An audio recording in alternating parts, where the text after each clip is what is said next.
This evening, PPP Chief Whip wants to be president, but does the nation want her? A head-on collision on the Beehive Public Road kills 2. Port Kaituma man reportedly murders father-in-law with a speedboat. Alliance for Change youth arm discuss domestic violence. In the region, Rio's Christ the Redeemer statue gets a beating heart. And internationally, Iraq builds fence along Syria border to block out ISIL fighters.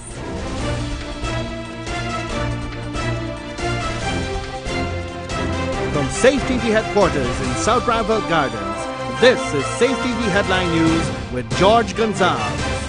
Today is Monday, July 30th, 2018, and this edition of Headline News is now being streamed live on Facebook and YouTube. I am Bibi Bacchus. Thank you for joining us.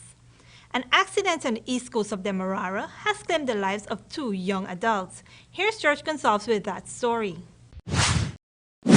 2 persons are now dead following a head-on collision on the east coast of Demerara. The accident occurred at about 10:15 last night on the Beehive Public Road. 37-year-old Satanayad Hariprasad and 19-year-old Varsha Kemraj, both of 97 Cane Grove East Coast Demerara, were killed in the crash. According to police, motorcar PSS 9153 was proceeding east along the northern carriageway, and motorcar PTT 5270 was proceeding in the opposite direction. The driver of PTT 5270 alleged that Hariprasad's vehicle suddenly swerved into his path and collided with the front right side of his vehicle, after which it flew into a nearby canal. Hariprasad and Kemraj were removed from the vehicle in an unconscious state. They were taken to the Mycone Cottage Hospital, where they were pronounced dead on arrival. The bodies are presently at Lycan's funeral home awaiting a post-mortem examination. The driver of PTT 5270 was unhurt, and a breathalyzer test stated that there was no alcohol detected in his breath. However, he is currently in police custody and is assisting with the investigation. Channel 2 Headline News, George Gonzalez. Thanks, George. Several $1,000, important documents, and 2 television sets have been stolen from the Guyana Public Service Union's headquarters on Shiv Chandrapal Road. The thefts have occurred over the last several days, and according to GPSU President Patrick Yard, this is most likely a targeted effort to undermine the union. The most recent theft was discovered Monday morning when a staff noticed that a television set was missing. They also saw signs of attempt at a forced entry into the accounts department, as well as a safe in Yard's office. Money was withdrawn from the union's bank account on Friday, July 13, 2018, but it was not discovered missing until the following Monday. Yard did not disclose the exact amount, but explained that it is less than $1 million. As 2020 approaches, several political figures have declared their intentions to run for the nation's top office. One of those figures is the opposition chief whip, Gail Teixeira. While she believes herself to be the best suited candidate for the job, some of the younger party supporters disagree. Wendell Jeffrey tells us why in this report.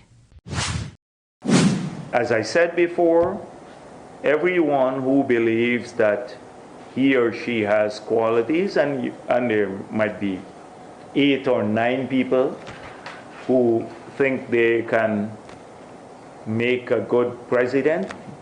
PPP stalwart and current opposition chief whip, Madam Gail Teixeira, must have listened to the former president and obviously thinks she can become a good future president. And so, she is contemplating a run for the PPP's presidential candidacy for the 2020 race.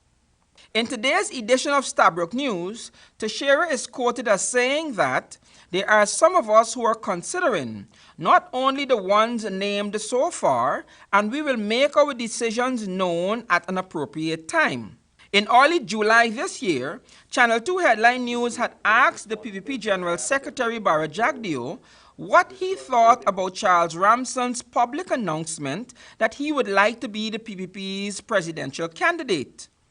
In part of his response to that question, Jagdeo had said this. We have a huge number of our activists on the ground who can't be too bothered about this debate because they're busy trying to get people to register.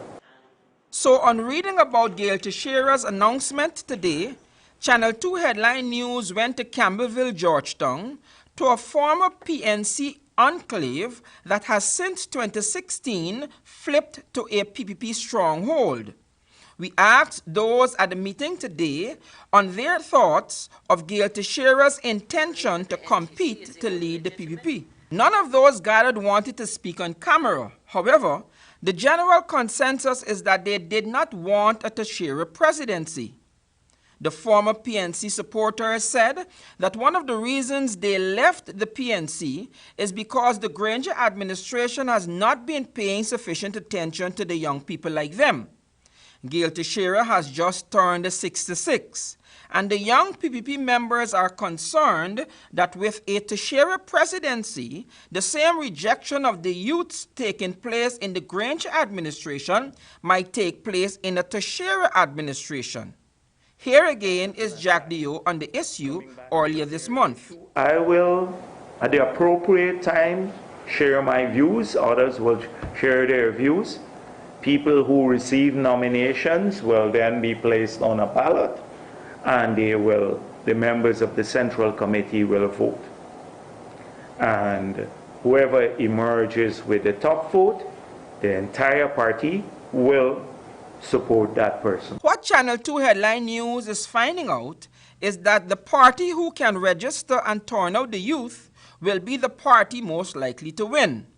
The former president also has a strategy. What we're working on, getting people on the list in the right place, making sure they come out on election day, putting in place the logistics, and then stop the stealing from taking place, and that wins elections. So the candidate issue is very important, but we can't abdicate our responsibility here in doing that. And that's why I want to say, urge the supporters, all those who are in the field, thank you very much for the work. Keep at it. Keep at it. For Channel 2 headline news, Wendell Jeffrey. Thanks, Wendell.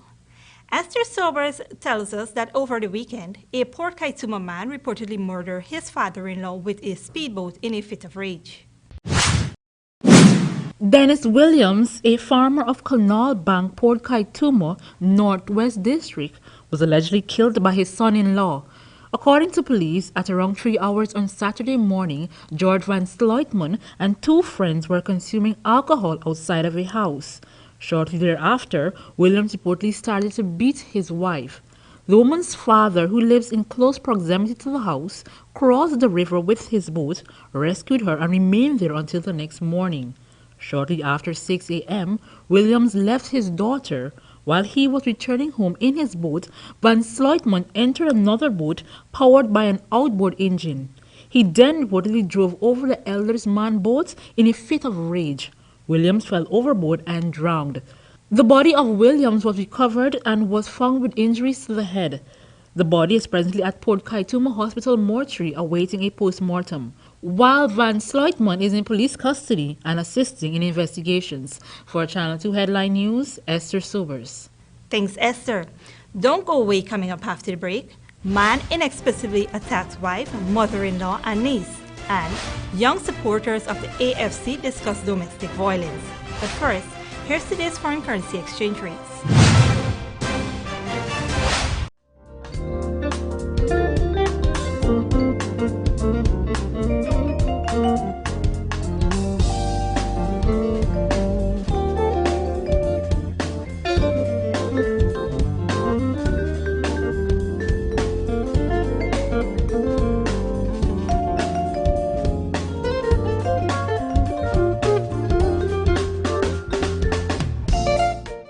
For the latest in news from Guyana, the region, and beyond, visit our website, headlinenewsguyana.com. The Big King you love just chickened out. Introducing the new Chicken Big King with 2 crispy chicken patties and our signature king sauce. The new Chicken Big King, now part of our Burger King favorites. Only at Burger King, where taste is king. Need a ride around town and beyond? Look no further than Oasis Ride Taxi Service. With affordable prices and some of the best drivers in the business, we've been delivering prompt and reliable service to Guyana for over 16 years. We also offer tours, chauffeur service, and even car rentals. You can call us at 231 5554 or 225-5496. For deals, specials, and more information, find our page on Facebook. Oasis Ride Taxi Service. Let's go. The night you have been waiting for is finally here. Heavenly Light Mucker presents Tasha Cobbs and her band live in concert. Now on the 14th of September at the National Stadium, 18:30 hours. Redeemer's Band, All Women Worship Band, Sean Sobers, Sean English, Dominion Dancers, and many, many more. It's Tasha Cobbs and her band live at the National Stadium in Guyana. Tickets $2,000. Come experience the presence of the Lord as we worship the King together. This is what shopping used to be. More plastic bags than I could carry or I could use. They always end up in the bin or as unsightly litter. Then it hit me. Get just one reusable bag. Now whenever I shop, I don't use plastic bags. I always have my reusable bag. It makes shopping a lot easier. And it's better for the environment. Use one less disposable plastic bag. Make the switch to a reusable bag today. For more information, please call us on 226-2189 or 227-8429 or visit our website moc.gov.gy. A message from the Ministry of Communities in collaboration with the Inter-American Development Bank.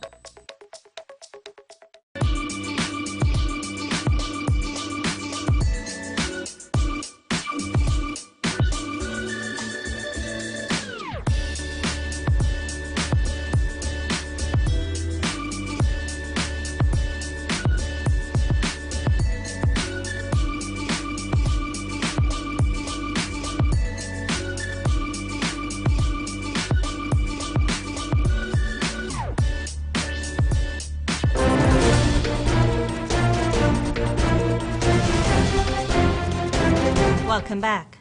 George Gonzalez brings us some of the cases heard before the Georgetown Magistrates Court today.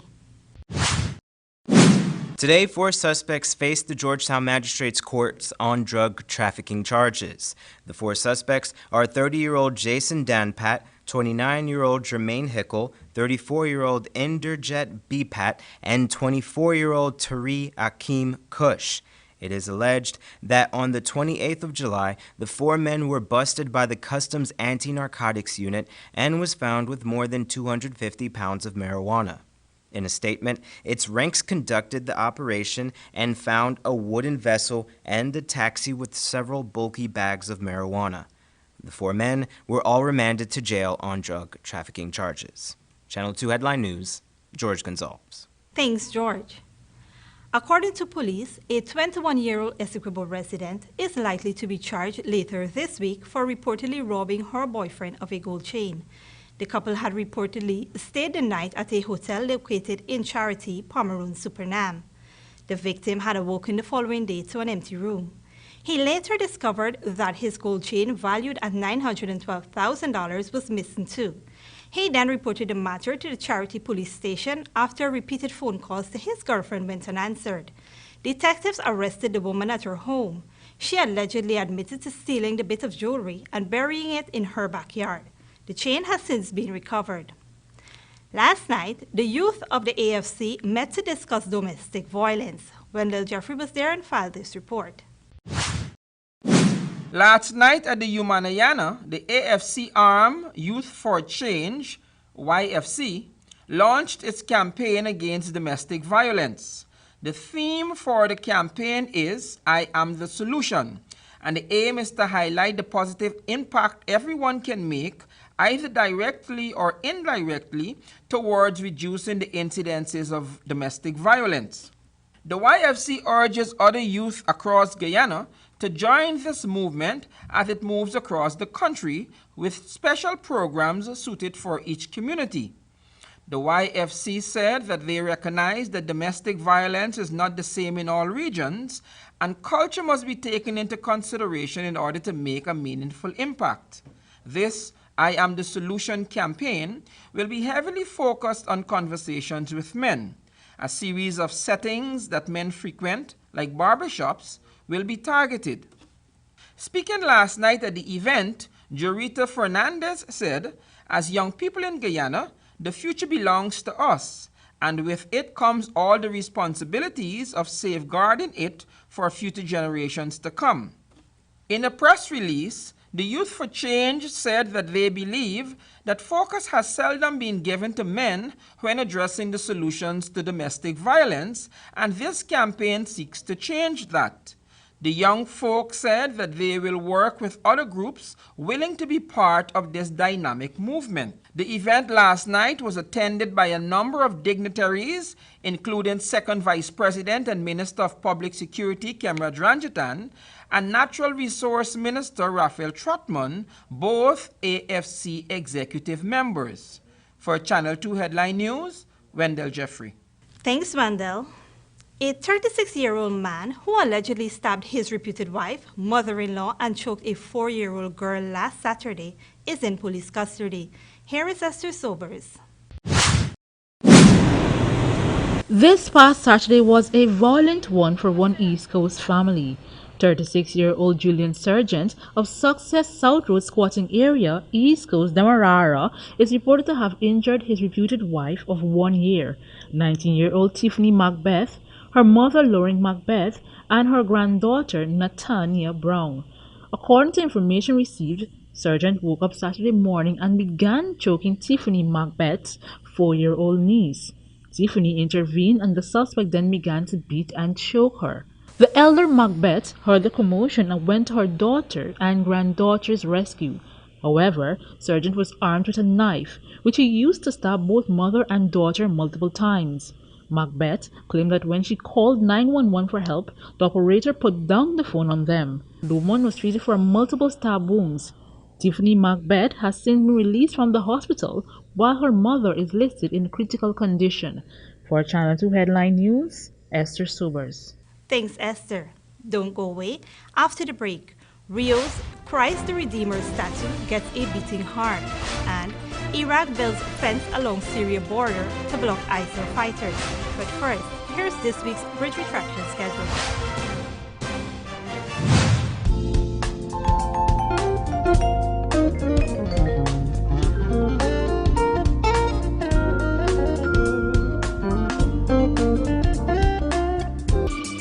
The new Chicken Big King with 2 crispy chicken patties and our signature king sauce.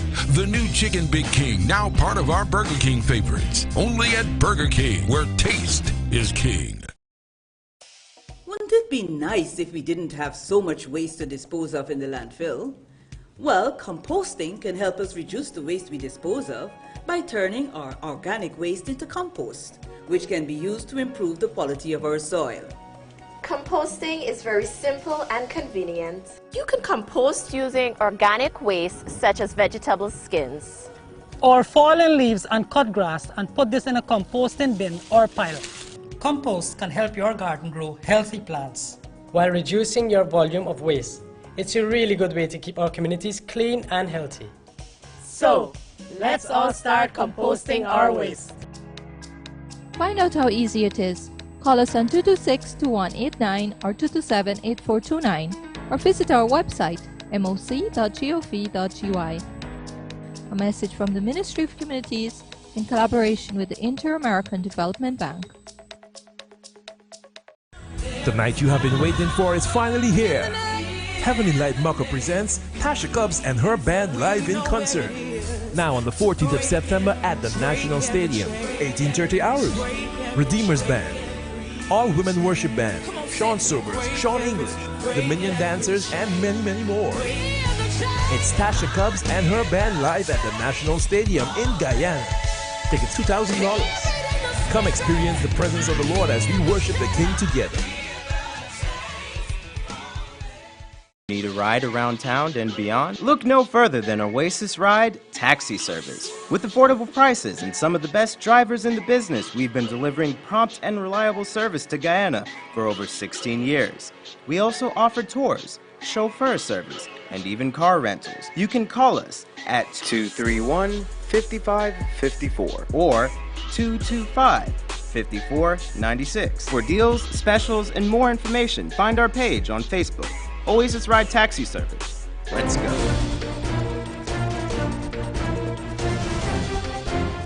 Welcome back.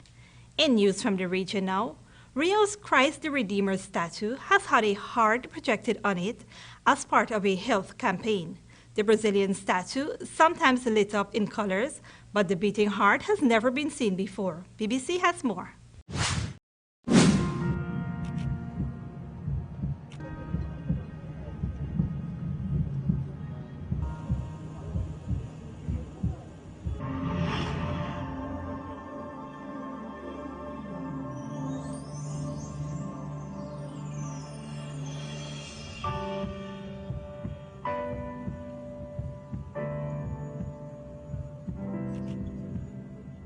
And in international news, the Iraqi government has started to seal off the frontier between itself and Syria to try to stop cross-border attacks by ISIL fighters.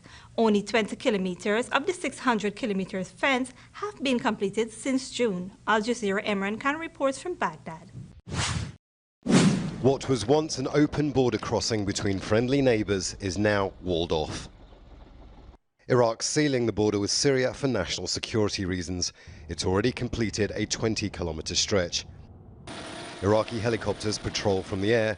The Iraqi army stands guard on the ground.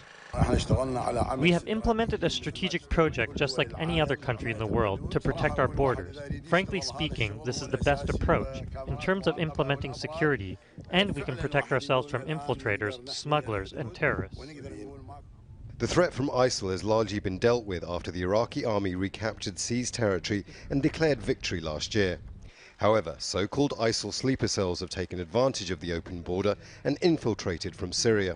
Securing the border has been welcomed by government leaders in Damascus. The Syrian side wants to secure the border area also, so they can prevent cross-border infiltration. And so far, both countries have had success in capturing fighters. But Iraq's priority is to secure the border because of the absence of a completely secure Syrian border. The construction project began in June. Concrete walls, barbed wire fences and sand barriers. Surveillance towers too are to be installed in the coming months. If it's successful, Iraq will close the rest of the border with Syria, some 600 kilometers. However, it still has to deal with what it calls sleeper cells that are inside Iraq, in some of the main cities and in the countryside. Imran Khan, Al Jazeera, Baghdad. Here's the weather for the week.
And that's Channel 2 Headline News for this Monday evening.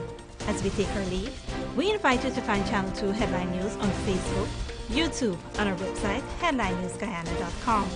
You can also tune in 6:30 tomorrow morning for a rebroadcast and Tuesday evening at 7 for more news. For now, I am Bibi Bacchus signing out from your newscasting. Thank you for staying tuned and do have a blessed evening.